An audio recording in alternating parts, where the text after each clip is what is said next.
सदाशिवसमारम्भां शङ्कराचार्यमध्यमाम् अस्मदाचार्यपर्यन्तां वन्दे गुरुपरम्पराम्।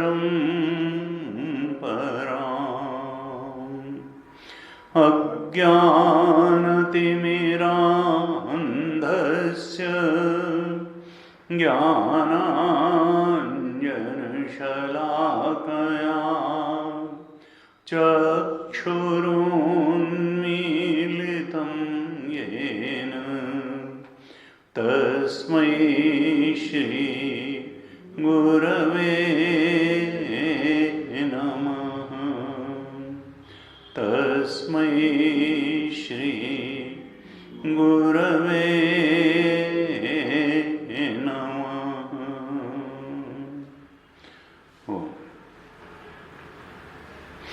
शांति मंत्र का पाठ करते हैं। आप दोहराइए। ओम शं नो मित्रः शं वरुणः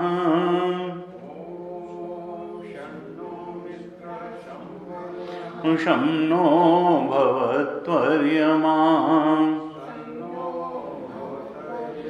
शं न इन्द्रो बृहस्पतिः शं नो विष्णुरुक्रमः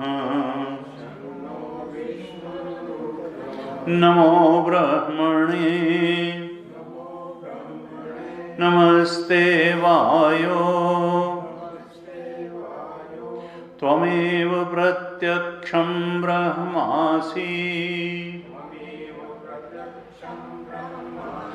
त्वामेव प्रत्यक्षं ब्रह्म वदिष्यामि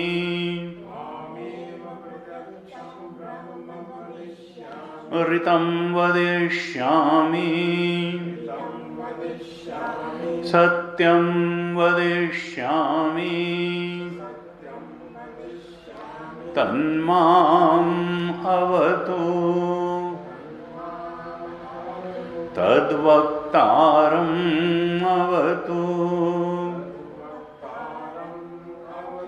अवतु माम् अवतु वक्तारम्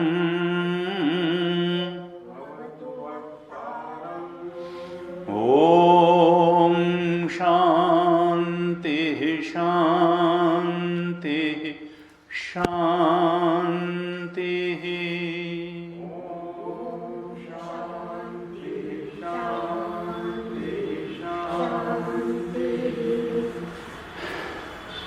अष्टम अनुवाक के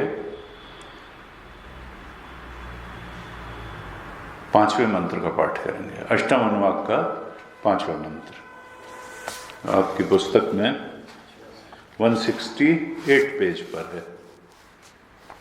कुल 5 मंत्र हैं 8वें अनुवाक में, तो इसमें प्रारंभ के 4 मंत्रों पर हम चर्चा कर चुके हैं, तो आज 5वें मंत्र पर चर्चा करेंगे। तो 5वें मंत्र का पाठ कर लेते हैं, फिर चर्चा करते हैं। आप दोहराइएगा। स यश्चायं पुरुषे यश्च असावादित्ये स एकः स य एवं वित् अस्मात् लोकात् प्रेत्य एतम् अन्नमयम् आत्मानम् उपसंक्रामति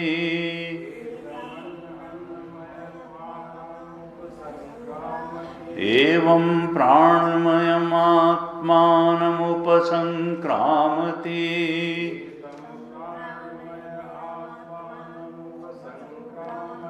एतं मनोमयम् आत्मानम् उपसंक्रामति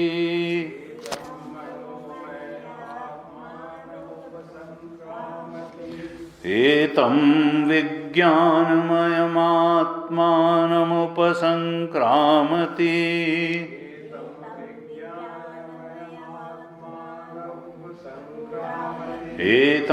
एतमानन्दमयम् आत्मानम् उपसंक्रामति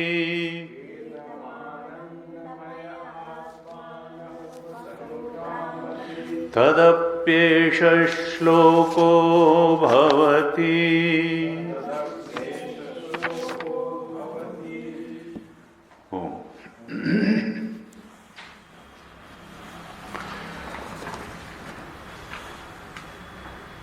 आठवें अनुवाक में प्रथम 4 मंत्रों में आनंद की मीमांसा की गई।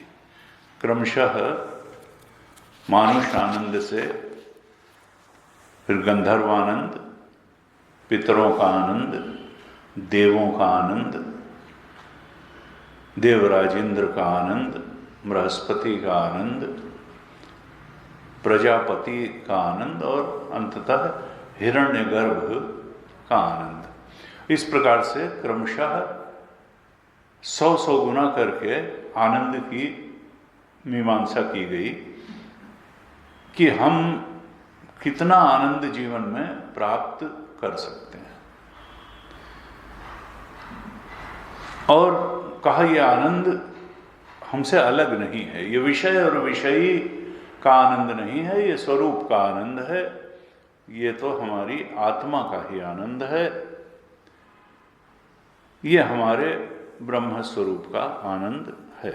और श्रुति माता ने फिर बार बार 2 शब्द दोहराए, श्रोत्रियस्य च अकाम हतस्य।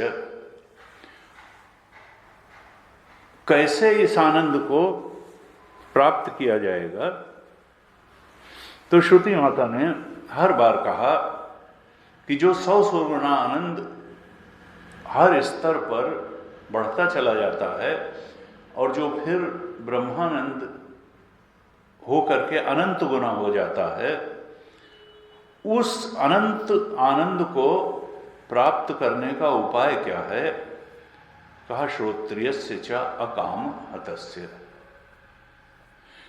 हमारी समाज में धारणा यह है कि जैसे जैसे भोग पदार्थ बढ़ते चले जाएंगे वैसे वैसे आनंद बढ़ता चला जाएगा।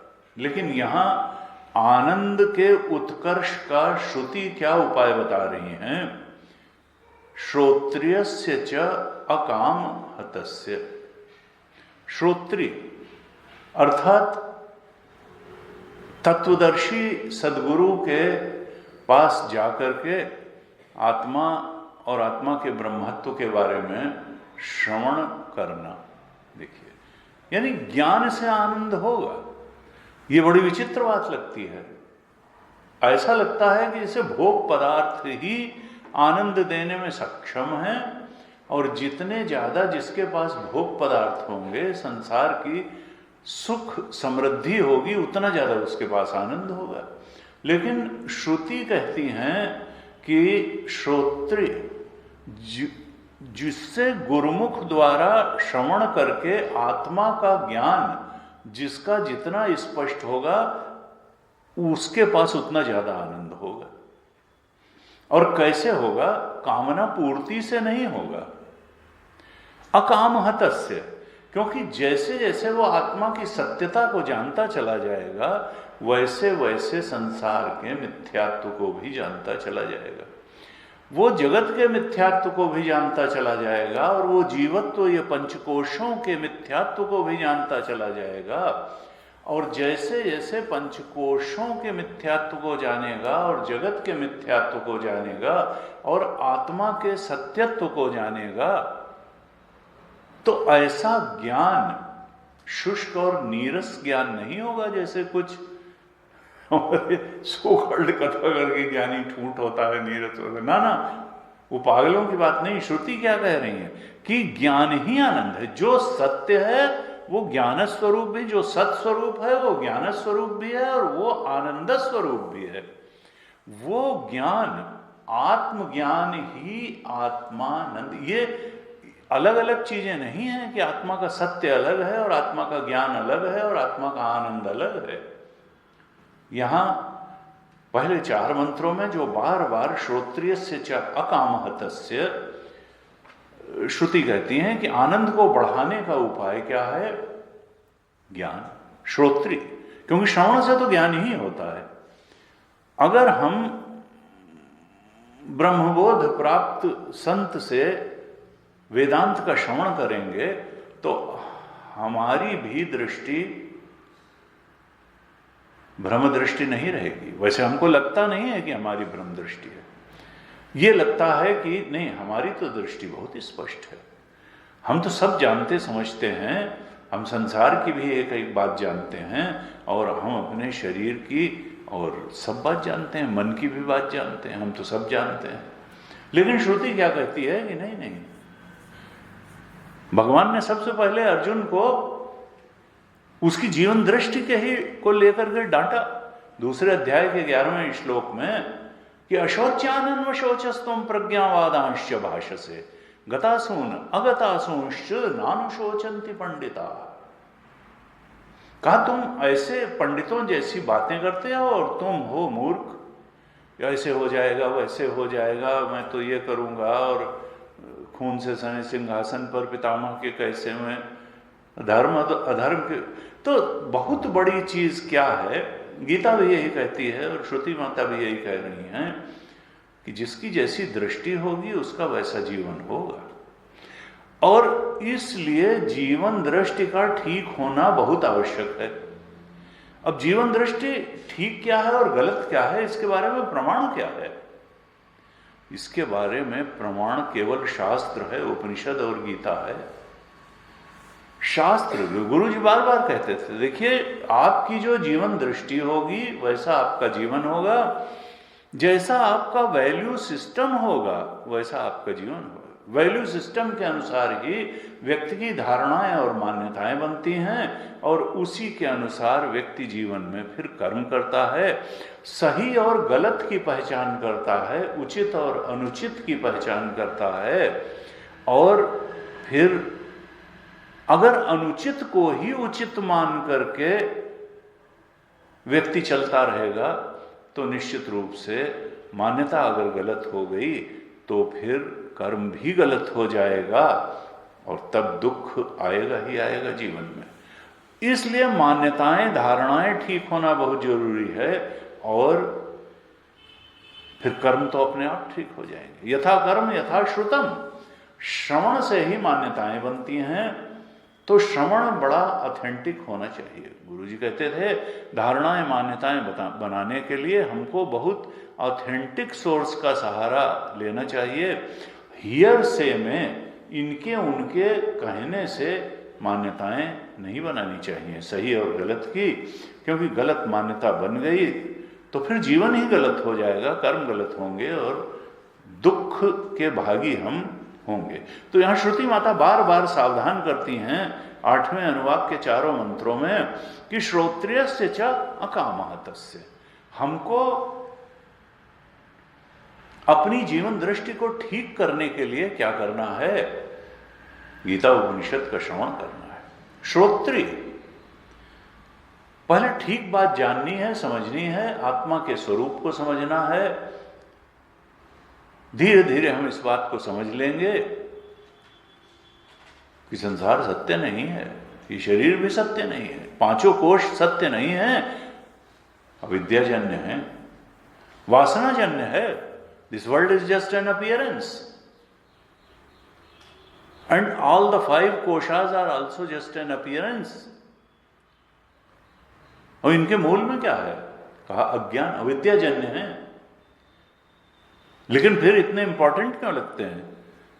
क्योंकि इनके बेस में वासनाएं हैं हमारी, और वासना की पूर्ति के लिए हमने ही इन 5 कोशों का सृजन किया है, और समष्टि जीवों की वासनाओं ने इस संसार का सृजन कर लिया है। और वासनाएं सत्य नहीं है, सत्य इनका अधिष्ठान, संसार का अधिष्ठान ब्रह्म सत्य है, और इन पंचकोशों का अधिष्ठान आत्म तत्व सत्य है। ब्रह्म भी सच्चिदानंद स्वरूप है, आत्मा भी सच्चिदानंद स्वरूप है, साक्षी सच्चिदानंद है, और ब्रह्म सच्चिदानंद, साक्षी और ब्रह्म एक ही है। अपीयरेंस 5 कोशों का आत्मा के ऊपर प्रतीति है, यह संसार भी ब्रह्म अधिष्ठान पर प्रतीति मात्र है। दोनों के ही मूल में क्या है? वासनाएं। इंडिविजुअल की वासनाओं से इंडिविजुअल के 5 कोश शरीर बन गए, और समष्टि जीवों की वासनाओं को भोग देने के लिए संसार बन गया। और वासनाएं जो है वो तो भटकाएंगी। अकामहतस्य, श्रुति ने बार बार कहा, देखो ये वासना जन्य जो कामनाएं हैं, तुम समझते हो कि इनकी पूर्ति से तुमको सुख मिलेगा, लेकिन सुख को सैकड़ों सैकड़ों अनंत गुना तक बढ़ाने का उपाय यह है कि इस चित्त को ऐसा बना लो कि ये कामनाओं से आहत न होने पाए। कामनाओं के आघात से, कामनाओं के प्रतिघात से तुम्हारा चित्त विचलित और विक्षिप्त जितना ही कम होगा, उतना ही ज्यादा जीवन में आनंद बढ़ता चला जाएगा। ये मत समझो कि कामना जितनी पूरी हो जाएगी, वो तो वासनाओं का पुंज उतना ज्यादा गाढ़ा होता चला जाएगा, वो पुंज उतना ज्यादा बढ़ता चला जाएगा। अविद्या में तुम और जकड़ते चले जाओगे, वासनाओं में जकड़ते चले जाओगे। इसलिए कहा कि देखो, आनंद का रास्ता ज्ञान, भक्ति और वैराग्य है। आनंद का रास्ता भोग पदार्थों को अधिक से अधिक जुटाना और उनका भोग करना ये नहीं है। पुनरपि जन्मम पुनरपि मरणम पुनरपि जननी जठरे शयनम, ये यही होता चला जाएगा। हम अगर श्रुति के मार्ग पर नहीं चलेंगे, गीता के मार्ग पर नहीं चलेंगे, तो फिर निश्चित रूप से हम छोटे छोटे और क्षणिक आनंद, क्योंकि विषयानंद भी आनंद तो है ही है, यह नहीं कह सकते हैं कि विषयानंद आनंद नहीं है, लेकिन इस विषयानंद का जो स्रोत है वो भी ब्रह्मानंद ही है। हम आनंद के मूल स्रोत तक नहीं पहुंच पाएंगे अगर हम श्रुति द्वारा दिखाए मार्ग श्रोत्रियस्य च अकामहतस्य को परसू नहीं करेंगे। फिर क्योंकि पुण्य करके ही देव योनि भी प्राप्त हुई, तो पुण्य करने में निश्चित रूप से पाप को छोड़ना तो पड़ा। कुछ तो कामनाओं को से समझौता करना पड़ा और तब पुण्य कर्म करते करते कोई पुण्य कर्मा जीव गंधर्व लोक में पहुंचा, कोई पुण्य कर्मा जीव पितृलोक में पहुंचा, और कोई पुण्य कर्मा जीव देवलोक में पहुंचा, और फिर कोई पुण्य कर्मा जीव इंद्र बना, बृहस्पति बना, ब्रह्मा बना, और फिर ईश्वर तो फिर ईश्वर है, वो तो जीव है नहीं, हिरण्यगर्भ। वहां तक पहुंचने के लिए श्रुति ने रास्ता बताया कि देखो, कामना त्याग का मार्ग अपनाओ और आत्मज्ञान का मार्ग अपनाओ। तो आत्मज्ञान और कामना त्याग, क्योंकि बिना कामना त्याग के अगर हम बार बार श्रवण भी करेंगे तो वो श्रवण टिकेगा नहीं। जब तक हम मन को फ्री नहीं करेंगे तब तक ठीक से ध्यान हो नहीं पाएगा। तुलसी मन तो एक है, भावे तहां लगाओ, चाहे हरि की भगति कर और चाहे विषय कमाओ। मन एक टाइम में बहुत काम नहीं, ये कहते हैं, कई साइकोलॉजिस्ट ने भी कहा कि देखो, मल्टीटास्किंग सुनने में बहुत अच्छा लगता है, लेकिन असल में मल्टीटास्किंग बहुत ज्यादा अच्छा परिणाम दे नहीं सकता है। हमारे मन की बनावट ऐसी है कि ये एक टाइम में एक काम पे ही कंसंट्रेट कर सकता है। इसलिए साइकोलॉजिस्ट भी कहते हैं कि भाई 10 लक्ष्यों को जीवन में परसू मत करो। तुम्हारा 4 इंडस्ट्री खोलने का मन है तो पहले एक खोल के ठीक से चला लो, तब दूसरे के बारे में विचार करो। एक साथ अगर तुम 4 लक्ष्य लेकर के चलोगे तो एक भी लक्ष्य को ठीक से परसू कर नहीं पाओगे। तो इसलिए हम सोचें कि दोनों नाव में पैर रख लें, और कई बार इसीलिए व्यक्ति खिंचाव, परेशानी, तनाव में रहता है, क्योंकि वो सोचता है कि नहीं, संसार में बहुत आगे, यानी कामना पूर्ति भी हो जाए और कामना त्याग भी हो जाए, कुछ वो इस गिचगिच में पड़ा रहता है कि कुछ समझ ही नहीं पाता कि कामना पूर्ति कितनी करनी है और कामना त्याग कितना करना पड़ता है। तो कहा भाई देखो, नेसेसिटीज का तो त्याग किया नहीं जा सकता है, ये तो तुमको डिसाइड करना पड़ेगा कि कहां से तुम्हारी नेसेसिटी कामना के क्षेत्र में प्रवेश कर जाती है। तो नेसेसिटी का तो कोई त्याग नहीं कर सकता है, लेकिन जहां तुमको लगे कि अब नेसेसिटी कामना के क्षेत्र में प्रवेश कर रही है, तो नेसेसिटी आध्यात्मिक उन्नति में बाधा नहीं है, लेकिन कामना तो बाधा है, क्योंकि फिर वो बढ़ती चली जाएगी। फिर कहीं ये नहीं होगा कि दिस इज द लिमिट, और इसके बाद अब जो है, अब कामना जो है वो इसके बाद नहीं, क्योंकि कामना है ही वही जो पूरी होकर बढ़ जाती है। काम क्रोध लोभ, ये बताएगा, काम जो है अगर पूरा हो गया तो लोभ बन जाएगा, बढ़ जाएगा, और नहीं पूरा हुआ क्रोध बन जाएगा। तो इसीलिए ये तीनों जो वृत्तियां हैं, ये गीता में कहा कि देखो ये आध्यात्मिक, ये परमानंद की प्राप्ति में, इसीलिए इनको नरक कहा। काम क्रोध लोभ को नरक इसीलिए कहा, इसलिए नहीं कि कोई ये जो है कोई दुश्मनी इनसे भगवान की थी, क्योंकि अब ये संसार में ही अगर सारा ध्यान लगा रहेगा तो आत्मचिंतन जो है कैसे होगा। मन तो एक है, भाव है तहां लगा, चाहे तो आत्मचिंतन में, ब्रह्मचिंतन में मन लग सकता है, और नहीं तो फिर संसार के भोगों के चिंतन में लग सकता है। और गीता बार बार कहती है देखो, सारा खेल मन का है, सारा खेल चिंतन का है। अविचार कृतो बंधा विचारेण निवर्तते, अविचार के कारण ही बंधन है और विचार से ही इसकी निवृत्ति हो सकती है। अनन्य चेता सततम यो माम स्मरति नित्यश तस्याहं सुलभ पार्थ नित्य युक्तस्य योगिना। 8वें अध्याय के 14वें श्लोक में भगवान ने 8:14 में कहा, अनन्य चेता सततम, जो अनन्यता पूर्वक मेरा चिंतन करता है और सतत चिंतन करता है, यो माम स्मरति नित्यश, रोज चिंतन करता है। तो उसके लिए मैं दुर्लभ नहीं हूं, उसके लिए ये आत्मज्ञान और ब्रह्मानंद दुर्लभ नहीं है, वो सुलभ है। अनन्य चेता सततम यो माम स्मरति, ये जो थर्ड पावर है बहुत बड़ी पावर है, इसको हम संसार में भी लगा सकते हैं और भगवत चिंतन में भी लगा सकते हैं।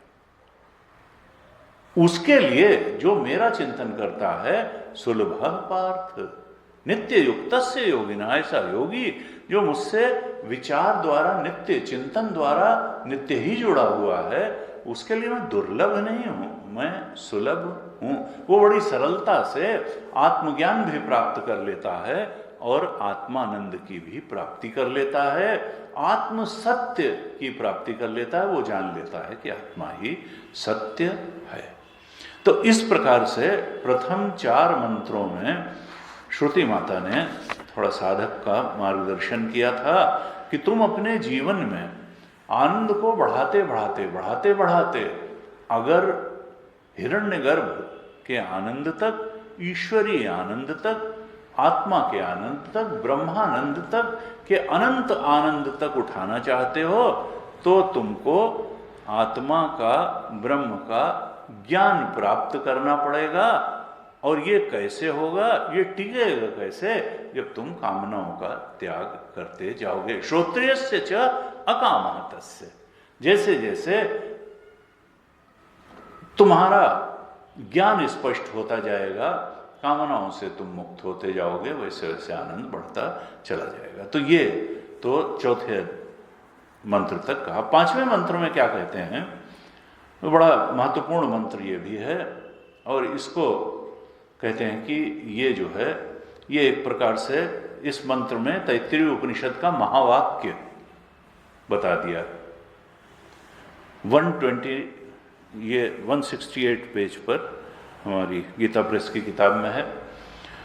यहां क्या कहते हैं, श्रुति माता कहती हैं, स यश्च अयम पुरुषे यश यह च असौ आदित्य स एकः। स यह च अयम पुरुषे, जो वह, स का मतलब क्या है, इस पुरुष में वह जो आनंद है। क्योंकि हम जानते हैं कि हम आनंद का अनुभव करते हैं, भले हम थोड़े आनंद का ही अनुभव करें, ब्रह्मानंद का ना करें, आत्मानंद का ना करें, लेकिन हमको विषयों के आनंद का अनुभव, अच्छा रूप देख के, अच्छा म्यूजिक सुन के, अच्छा स्वाद चख के हम खूब आनंद से परिचित हैं। हमें ज्ञान होता है, इस बात से भी हम परिचित हैं, हमको आनंद होता है, इस बात से भी परिचित हैं, और हमको चीजें सच्ची भी लगती हैं। लेकिन जिसको हम सच्चा समझते हैं वो क्या वाकई सच्चा है? जिसको हम ज्ञान समझते हैं वो क्या वास्तविकता का ज्ञान है या ब्रह्म ज्ञान है? जिसको हम सत्य समझते हैं वो सत्य है या ब्रह्म है? जिसको हम ज्ञान समझे बैठे हैं वो सत्यता का ज्ञान है या ब्रह्म का ज्ञान है? जिसको हम आनंद समझे बैठे हैं वो वास्तविकता का आनंद है या ब्रह्म का आनंद है? अब यही बात है। श्रुति क्या कहती हैं कि देखो, तुम जिसको सत्य माने बैठे हो वो भ्रम को ही सत्य माने बैठे हो।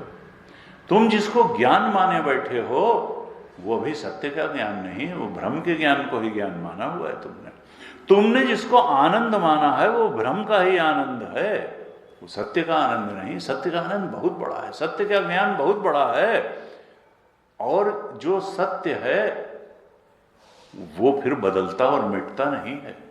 त्रिकाले तिष्ठति इति सत्यम। यहां पर कहा स यह च अयम पुरुषे, ये जो संघात है, और हम कौन है? संघात के अभिमानी हैं।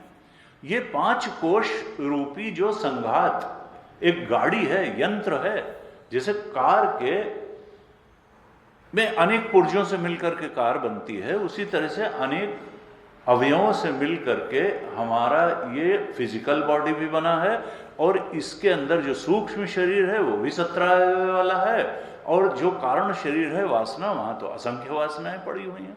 यानी इस संघात जो है कारण शरीर, सूक्ष्म शरीर और स्थूल शरीर का एक गठजोड़ है, संघात है, एक यंत्र है।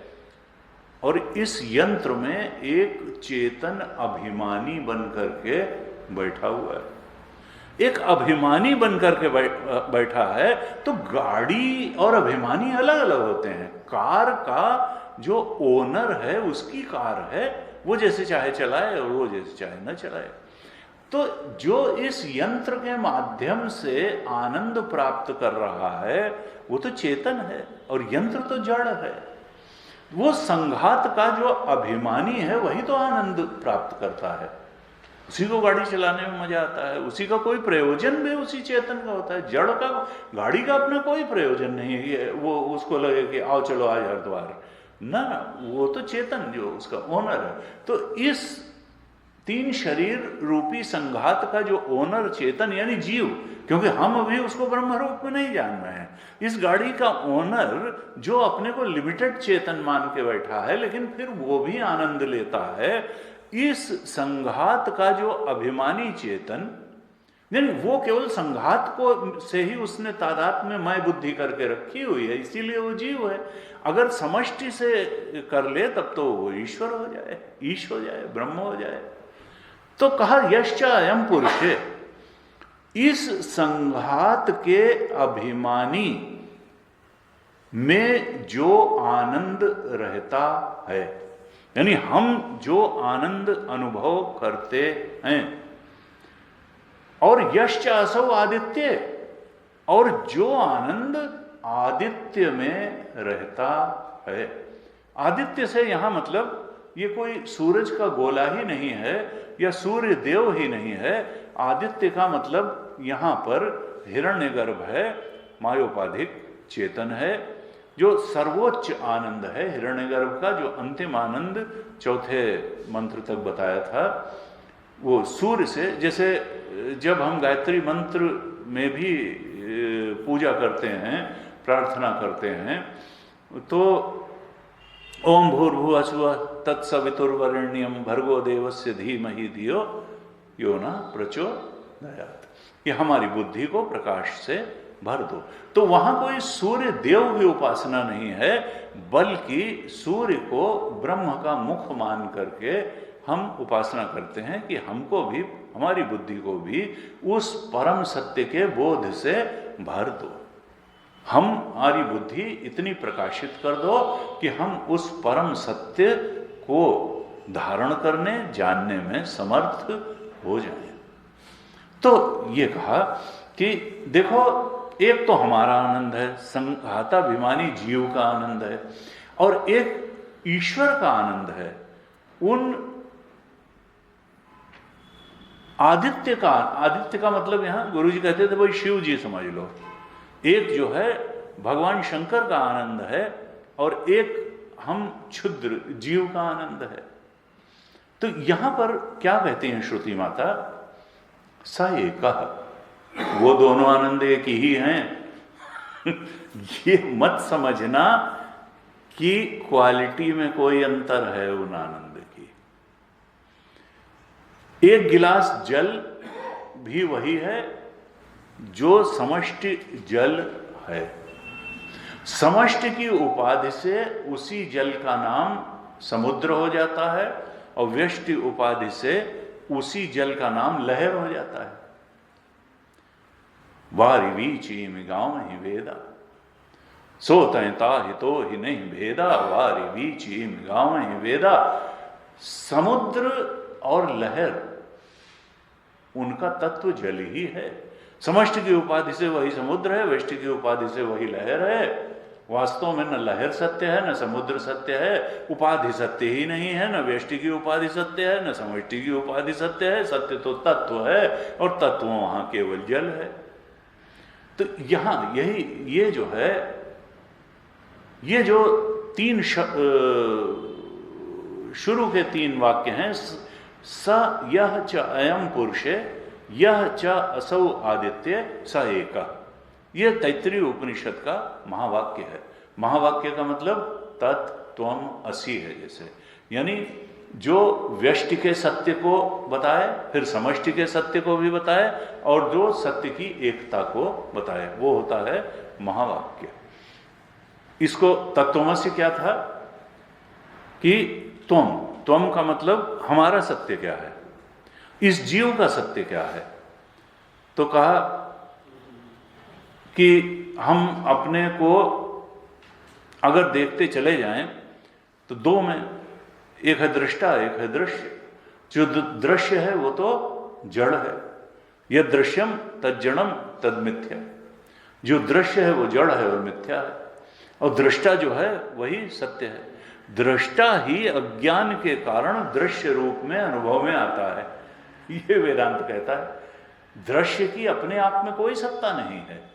जो दृष्टा है वही अज्ञान के कारण, वही वासना के कारण दृश्य का रूप लेकर के हमको अनुभव में आ जाता है, प्रतीति है। सत्ता किसकी है? दृष्टा की। जब हम अपने को खोज करने चलते हैं तो हमारा सत्य हमको एक चेतन के रूप में मिलता है। नेति नेति करते हुए जब बढ़ते हैं तो ये शरीर तो बदलने मिटने वाला है, तो हम तो सत्य तो है नहीं। भावनाएं बदलने मिटने वाली हैं, विचार बदलने मिटने वाले हैं, ये सब तो हम हैं नहीं। तो फिर कौन है? कहा तुम जानने वाली सत्ता हो, तुम फिजिकल बॉडी को भी जानते हो, तुम फीलिंग्स को भी जानते हो, तुम थॉट्स को भी जानते हो, तुम सुख दुख सबको जानते हो। तुम जानने वाली सत्ता हो, तुम साक्षी मात्र हो, तुम दृष्टा मात्र हो, तुम नॉलेज इटसेल्फ हो, तुम कॉन्शियसनेस इटसेल्फ हो, तुम नॉलेज ऑफ समथिंग नहीं हो, नॉलेज इटसेल्फ हो। तुम कॉन्शियसनेस ऑफ समथिंग नहीं हो, तुम कॉन्शियसनेस इटसेल्फ हो।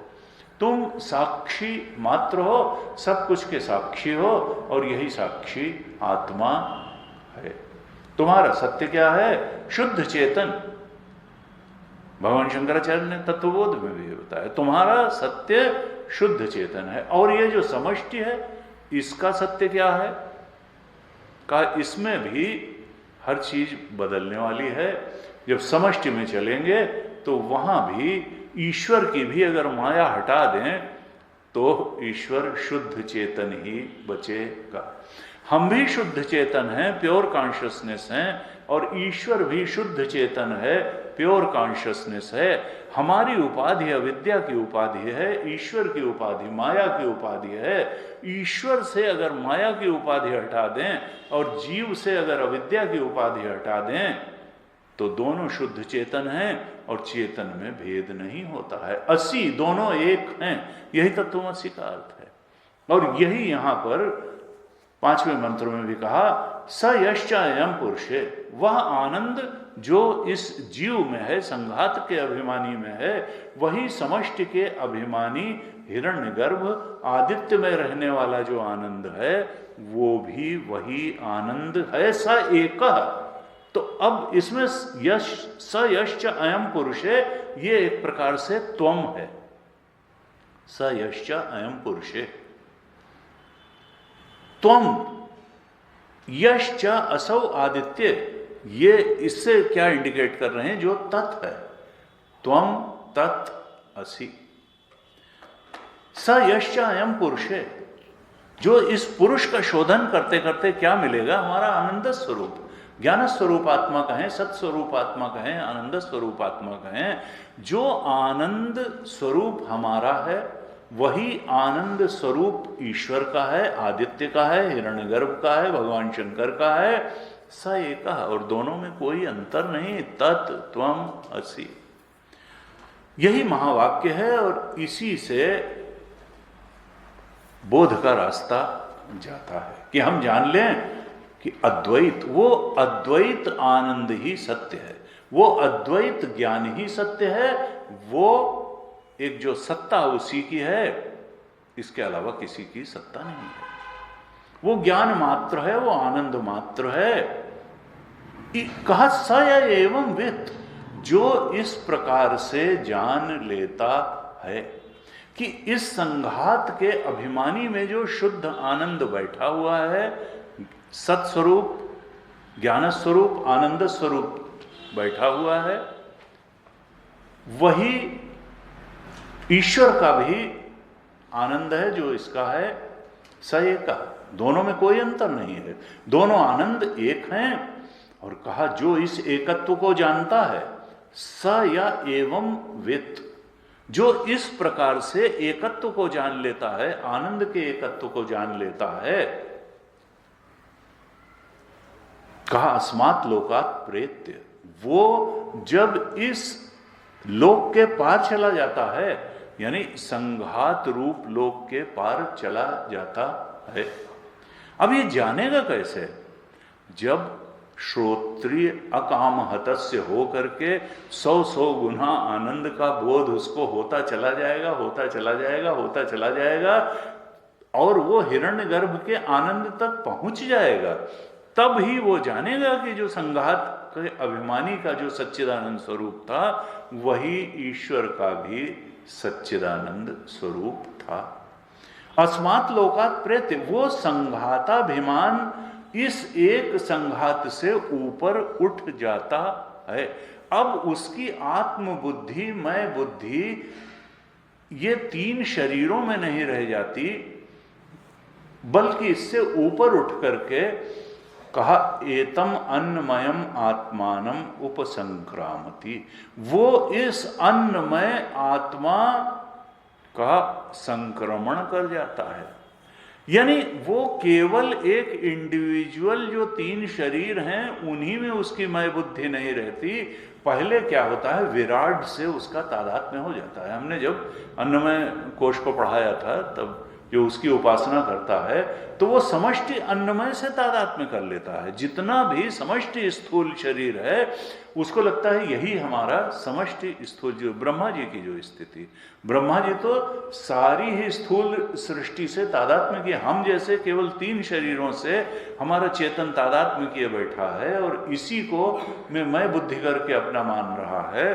तो ब्रह्मा जी समष्टि ब्रह्मांड जो है वो उससे तादात्म्य करके उसके अभिमानी, हम एक संघात के अभिमानी हैं, वो ब्रह्मांड के अभिमानी हैं, वो ब्रह्मा जी हैं। तो हम भी उस लेवल पे पहुंचते हैं। ये है एतम अन्नमयम आत्मानम उपसंक्रामति, जो ऐसा जान लेता है वो संघाताभिमान रूप इस लोक के पार चला जाता है और विराट आत्म भाव को प्राप्त कर लेता है। वो किसी भी विषय को अपने से भिन्न नहीं देखता, किसी भी स्थूल पदार्थ को अपने से भिन्न नहीं देखता है। ऐसे ही धीरे धीरे बढ़ता चला जाता है। फिर क्या है, एतम अन्नमयम आत्मा एतम प्राणमयम आत्मानम उपसंक्रामति, वो समष्टि प्राण शरीर से फिर तादात्म्य स्थापित करता है सूत्रात्मा से, और उसको भी वहां तक पहुंच जाता है।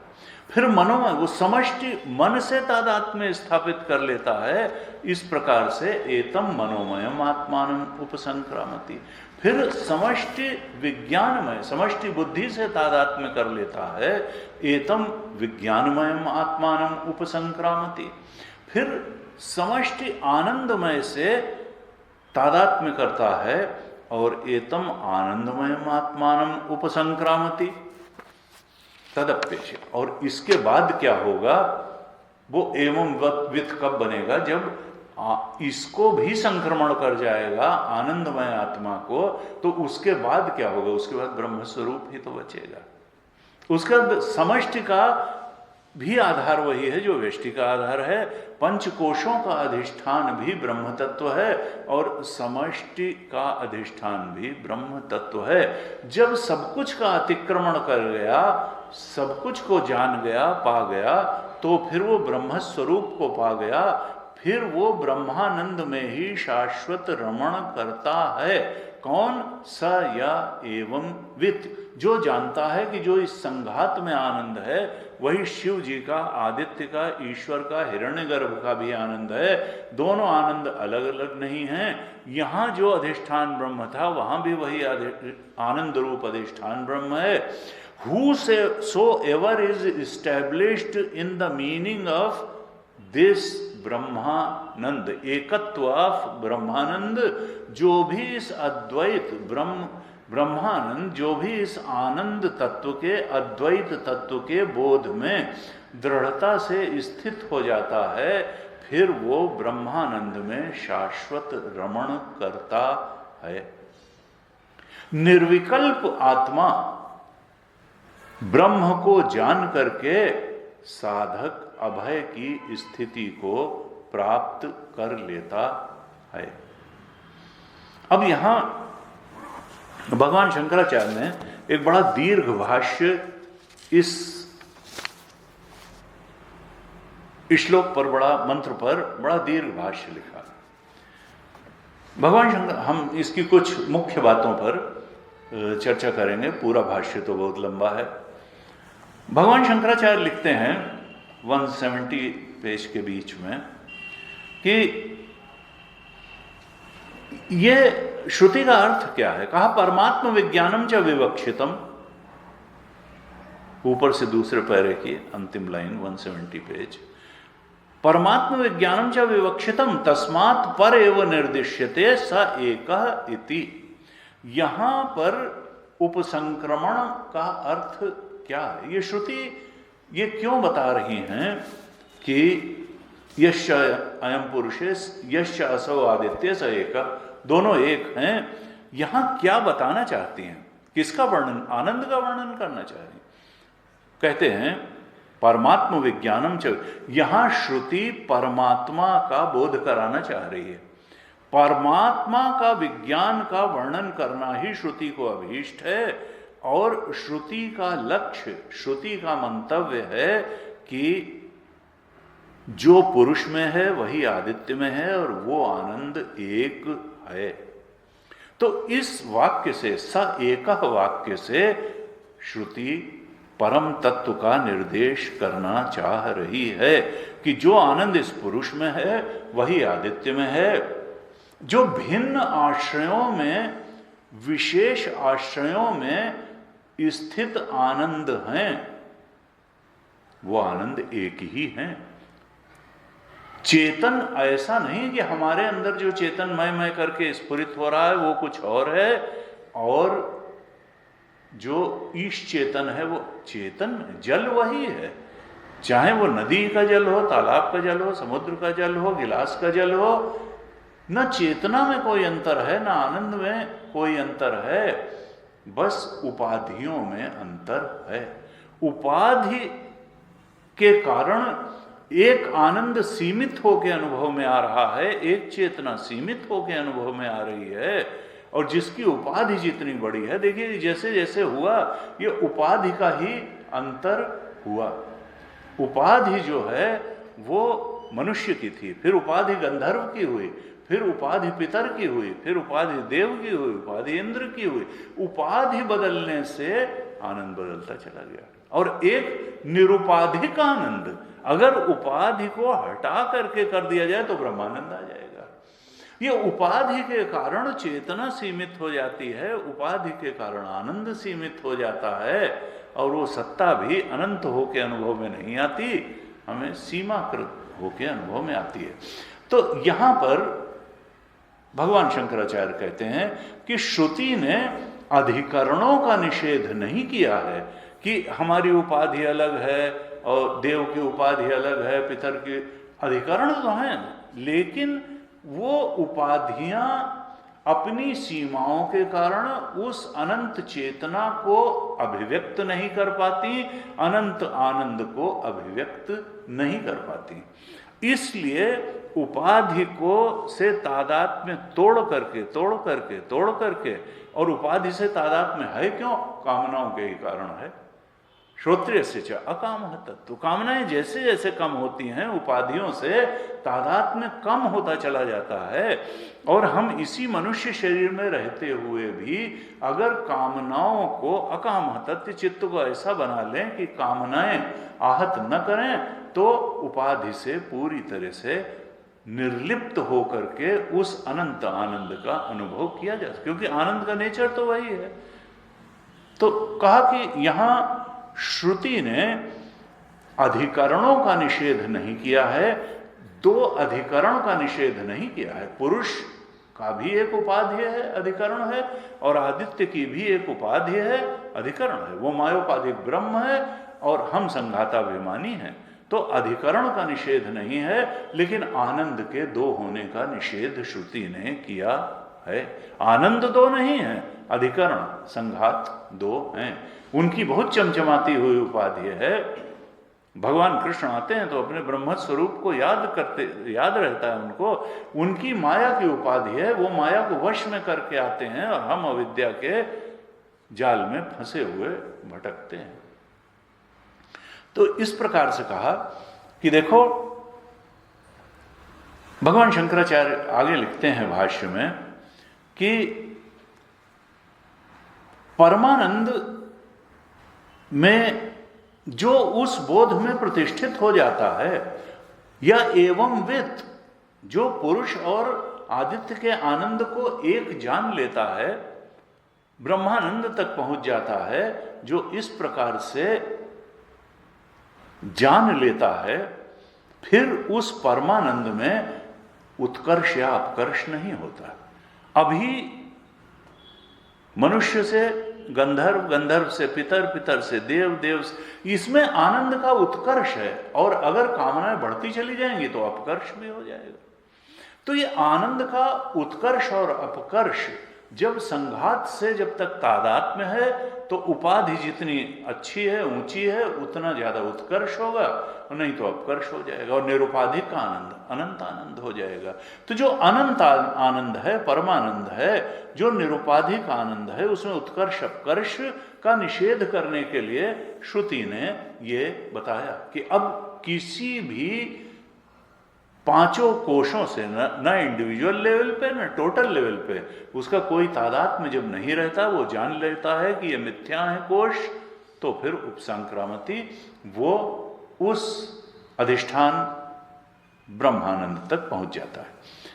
कहा परमानंदम अपेक्ष समो भवति न कश्चित उत्कर्षो अपकर्षो वा ताम गतिम गतस्य अभयम प्रतिष्ठाम विंदते।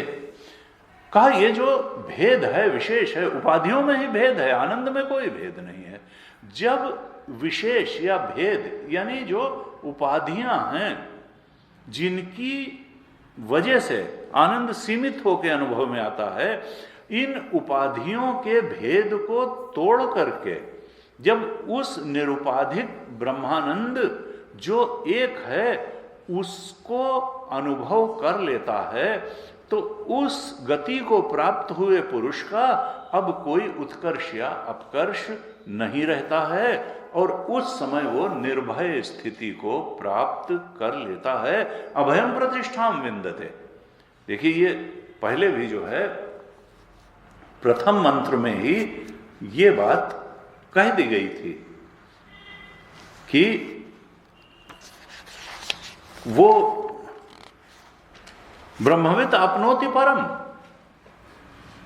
सत्यम ज्ञानम अनंतम ब्रह्म यो वेद निहितम गुहायाम परमे व्योमन सोष्णुते सर्वान कामान सह ब्रह्मणा विपश्चिते। जो उस ब्रह्मानंद को प्राप्त कर लेता है, एक साथ उसकी सारी कामनाएं पूर्ण हो जाती हैं।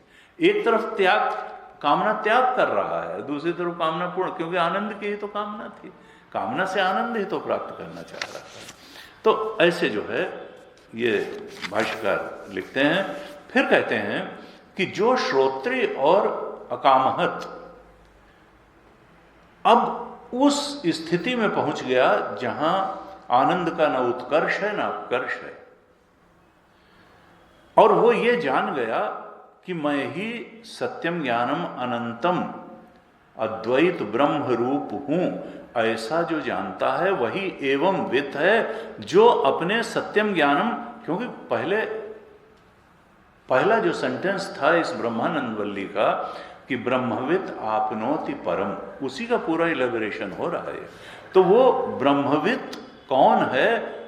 सत्यम ज्ञानम अनंतम ब्रह्म को जो जान गया, यही बताया, जो दोनों के एकत्व को जान गया, वो जो एवं वित्त है।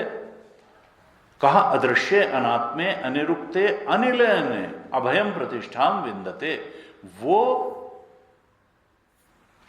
जो ब्रह्म तत्व है, जिसको पहले भी चर्चा में बता गए, वो कैसा है?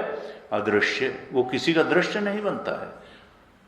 अनात्मे, उसका कोई शरीर नहीं है। अनिरुक्ते, उसको बताया नहीं जा सकता है। अनिलयने, यानी जो किसी का न आश्रय बनता है न जिसका कोई आश्रय है, उस ऐसी आत्मा में अभय स्थिति को प्राप्त कर लेता है। भाष्यकार कहते हैं यहां विचारना यह है कि इस प्रकार जानने वाला कौन है?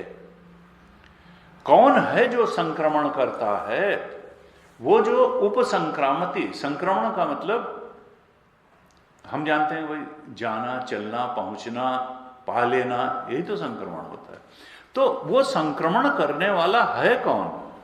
वो परमात्मा से भिन्न है या स्वयं परमात्मा है? ये विचार, वो कौन है जो संक्रमण कर रहा है?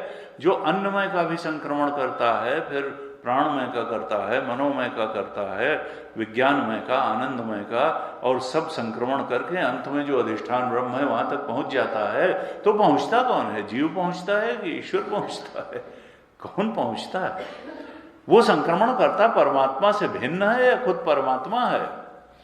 अब भाष्यकार प्रश्न उठाते हैं कि अगर वो उससे भिन्न है तो फिर तमाम श्रुतियां हैं जो कहती हैं, 173 पेज पे बीच में है ये, कि भाष्यकार लिखते हैं कि यद अन्य स्यात् श्रुति विरोधा, अगर वो अन्य है तो श्रुति से विरोध होगा, क्योंकि तैत्तरीय में ही कहा तत् सृष्ट्वा तद एव अनुप्राविशत, क्योंकि उसने ही रचा और उसी ने प्रवेश किया। ईश्वर ने रचना की और वही प्रविष्ट हुआ। तो हम कहेंगे अगर उससे भिन्न है, जीव वहां तक पहुंच करके गया, या जो भी हम कहें, तो फिर ये तो श्रुति से विरोध हो जाएगा। और बृहदारण्यक में कहा अन्य असौ अन्य अहम अस्मि इति न स वेद। अगर कोई समझता है कि वो ईश चेतन कुछ और है और मैं जीव चेतन दूसरा हूं, तो वो ठीक बात नहीं समझता है। फिर छांदोग्य में भी कहा एकमेव द्वितीयम, वो सत्य तो एक ही था, इसके पहले वही सत्य था, वो चेतन था, आनंद था। छांदोग्य में ही कहा तत्वमसि, वो दोनों एक है तत्व। जो हमारा चेतन है वही ईश चेतन है, वही जीव चेतन है, और चेतन में टुकड़े नहीं होते, चेतन एक है। तो अगर हम कहेंगे कि संक्रमण करता जो है परमात्मा से भिन्न है, तो इन सब श्रुतियों से विरोध हो जाएगा, क्योंकि जब उसी ने रचा था और वही प्रवेश किया है, तो वही तो हमारे अंदर भी बैठा है और वही तो संक्रमण करेगा। और दूसरी तरफ अगर हम कहेंगे परमात्मा ने ही संक्रमण किया और परमात्मा स्वयं ही आनंदमय आत्मा को प्राप्त होता है, तो जब वो वही था तो उसने प्राप्त किया। वो ऑब्जेक्ट है कि सब्जेक्ट है? वो कर्म है कि कर्ता है? ये तो हो नहीं सकता कि कोई अपने आप को कैसे प्राप्त करेगा भाई। उन्होंने कहा आओ चलो अपने से मिल लिया। अरे भाई दूसरे से ही तो मिला जाता है, दूसरे का ही तो संक्रमण किया जाता है, अपने आप का कोई कैसे संक्रमण कर लेगा? जो अब तो संक्रमण करने वाला कौन है?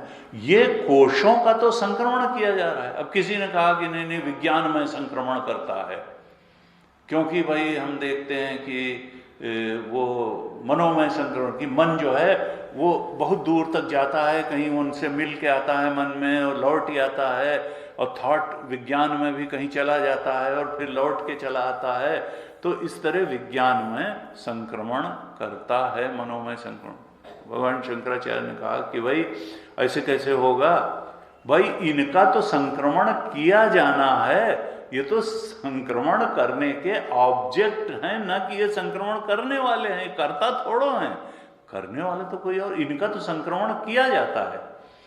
कोई कहे कि आश्रम से बाहर जाना है, तो आश्रम थोड़ा आश्रम से बाहर जाएगा, आश्रम के बाहर तो कोई उनसे अन्य होगा जो जाएगा। तो अब ये अन्य क्या है? परमात्मा से भिन्न है या खुद परमात्मा है? ये देखना है। क्योंकि यानी जो ये कोश हैं अन्नमय से लेकर आनंदमय तक, जिनका संक्रमण किया जाना है, वो तो संक्रमण के ऑब्जेक्ट हैं, न कि सब्जेक्ट हैं। वो संक्रमण करने वाले नहीं हैं, वो तो ऑब्जेक्ट हैं, उनका तो संक्रमण किया जाना है। तो फिर ये संक्रमण का मतलब क्या है? तो अभी आगे बताने वाले हैं कि संक्रमण का अर्थ केवल ज्ञान है।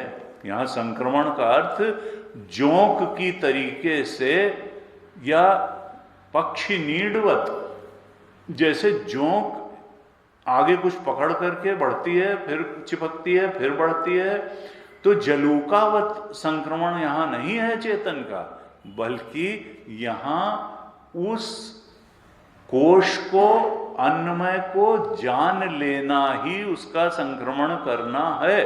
प्राणमय के स्वरूप को जान लेना ही उसका संक्रमण करना है।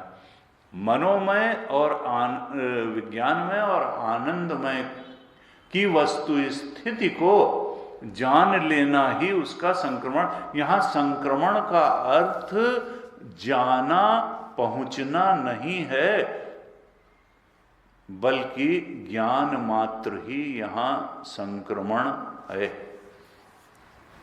और वो जानना क्या होगा?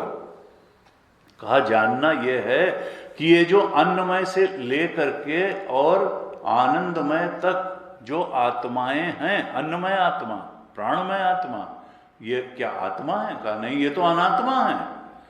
इन पांचों अन्नमय से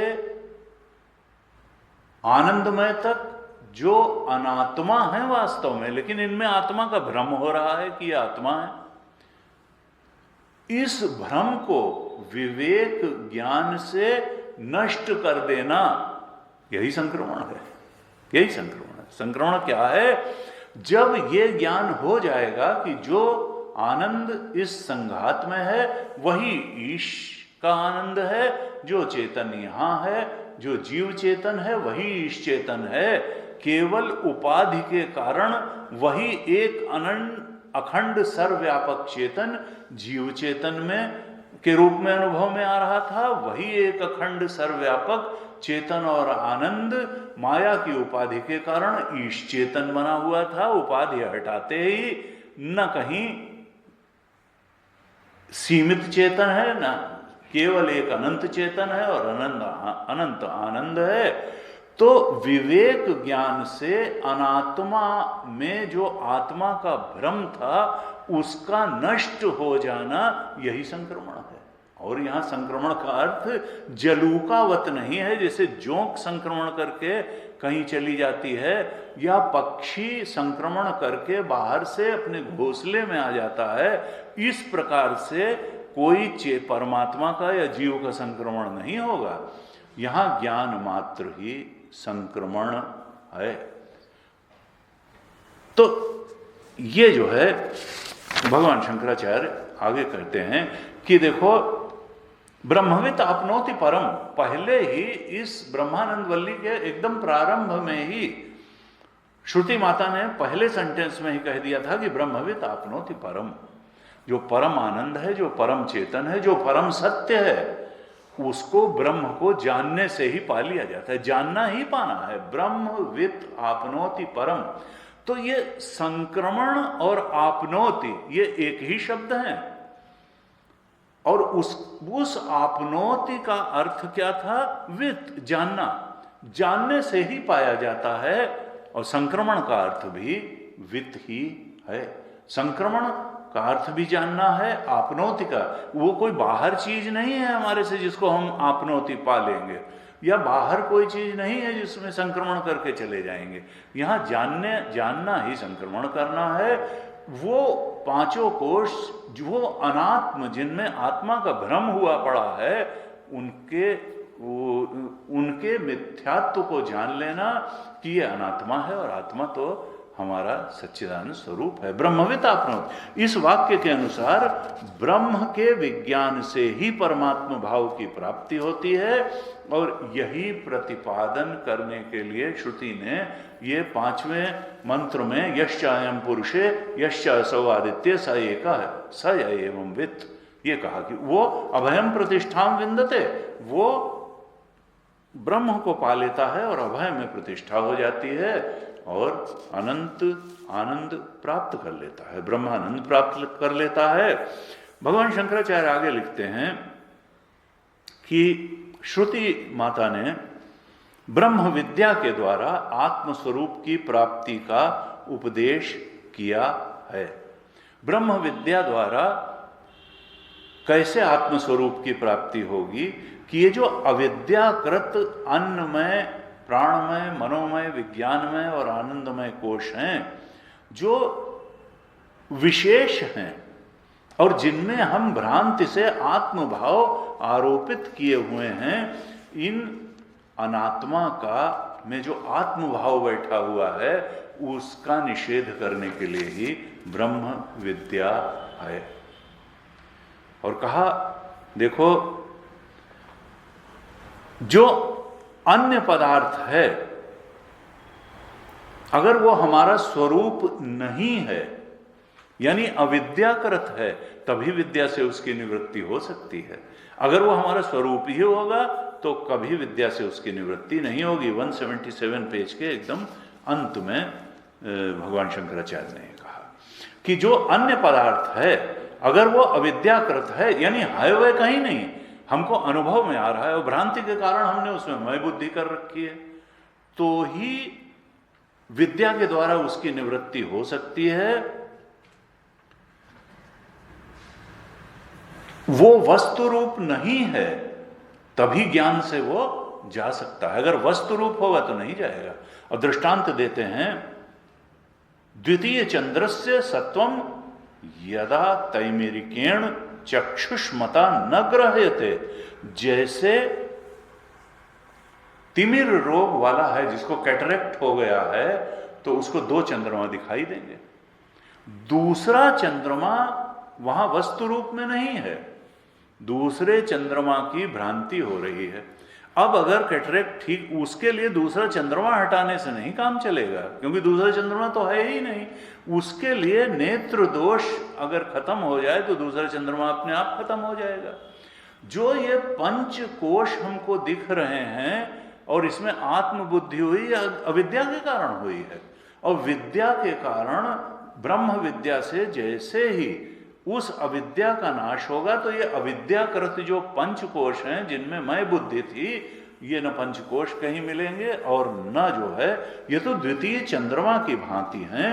और ज्ञानी जिसका तिमिर रोग नष्ट हो गया, जिसका कैटरेक्ट का ऑपरेशन हो चुका है, वही तो ज्ञानी है, जिसको ब्रह्म विद्या, तो उसके लिए इनका फिर कोई अस्तित्व, क्यों, ये वस्तु रूप थे ही नहीं, ये तो अविद्याकृत थे, इसलिए विद्या से ये चले जाते हैं। कहते हैं जिसके मत में, भगवान शंकराचार्य 179 पेज पे कहते हैं कि जिसके मत में ईश्वर आत्मा से भिन्न है, दूसरे पैराग्राफ में 179 पेज के, कि जिनके मत में ईश्वर आत्मा से भिन्न है और उसका कार्य जगत भिन्न है, उनके भय की निवृत्ति नहीं हो सकती है। उनके भय की निवृत्ति नहीं हो सकती क्योंकि भय दूसरे के कारण ही हुआ करता है। 179 पेज, लास्ट पैराग्राफ। भय दूसरे के कारण, द्वितीयात् भयं भवति। अगर तो दूसरा पदार्थ सत्य होता तो वो नष्ट नहीं हो सकता था, और अगर स्वरूप होगा तो उसका अभाव नहीं हो सकता। असत होगा तो स्वरूप की सिद्धि नहीं हो सकती। यानी क्या कहना चाहते हैं कि देखो, अपने से अलग अगर तुम ईश्वर को माने, अद्वैत तत्व का प्रतिपादन है, क्योंकि समाज में यही कहते हैं नहीं ये बड़ी गलत बात है कि तुम क्या ईश्वर हो जाओगे। नहीं, ईश्वर नहीं हो जाओगे, उसकी माया की उपाधि तुमको नहीं मिलेगी। तुम तो अविद्या की उपाधि को छोड़ोगे और तब तुम ये जान लोगे कि वो भी सच्चिदानंद है और तुम भी सच्चिदानंद है। तुम कभी ईश्वर नहीं होगे क्योंकि तुमको माया की उपाधि। हाँ, ये कहते हैं हमारे यहाँ कि एक सार्ष्टी मुक्ति भी होती है जिसमें ईश्वर सृजन की थोड़ी पावर अपने भक्त को दे देता है, सार्ष्टी मुक्ति कहते हैं उसको। लेकिन यहाँ क्या है, केवल तत्वतः तुम इस बात को जान लोगे कि जो ईश्वर का आनंद है वही तुम्हारे अंदर का आनंद, जो ईश्वर का चेतन, जो ईश्वर की सत्ता वही तुम्हारी सत्ता। लेकिन ईश्वर आत्मा से भिन्न नहीं है। हमारे आत्मा के रूप में ही ईश्वर सर्वभूतानां हृदयेशे अर्जुन तिष्ठति। अगर ईश्वर को आत्मा के रूप में जान लिया तभी भय की निवृत्ति होगी। यानी क्या कहना चाहते हैं कि आत्मा से भिन्न ईश्वर नहीं है। गुरुजी कहते थे अगर बाहर ईश्वर मिल भी जाए तो देखो यह दृश्यम तद जड़म तद मिथ्या, वो जड़ ही होगा। आत्मा के रूप में अगर ईश्वर मिलेगा तभी चेतन होगा। आत्मा को कभी पर रूप में जाना ही नहीं जाता, चेतन हमेशा निज रूप में ही जाना जाता है। तो आत्मा के रूप में ही ईश्वर को जानना है, तभी असली ईश्वर को जानना है। आत्मा से भिन्न न तो ईश्वर है, न धर्म है, न अधर्म है, क्योंकि आत्मा से भिन्न जो भी है वो आविद्यक है, वो असत है, और आत्मा से अभिन्न ब्रह्म है। इसलिए ब्रह्म ही अद्वैत है और ब्रह्म ही सत है। क्या कहना चाहती हैं श्रुति माता कि देखो सारा संसार अपने कारण सहित अविद्या कल्पित है। 180 पेज के सेकंड पैरा में सारा संसार अपने कारण सहित अविद्या कल्पित है और ये द्वितीय चंद्रमा की भांति है। तिमिर रोग या अविद्या के कारण देखे गए द्वितीय चंद्रमा की तरह ही जगत और जीव की स्थिति है। जैसे ही ये तिमिर रोग जाएगा, अविद्या का नाश होगा, तो फिर स्वरूप की तो प्राप्ति थी ही। असल में वो द्वितीय चंद्रमा था ही नहीं तो जाएगा कहां? था तो एक ही चंद्रमा। तो स्वरूप से अलग जो अनात्मा थी लेकिन उसमें आत्मा का भ्रम हो रहा था, वो केवल नष्ट हो गया। असल में द्वितीय चंद्रमा की न उत्पत्ति थी न उसका नाश है। इसी तरह ये जो संघात है, अनात्माएं हैं, इनकी न उत्पत्ति थी न नाश है। अज्ञान के कारण ही इनकी प्रतीति हो रही थी और ज्ञान से ये कहाँ चले जाएंगे?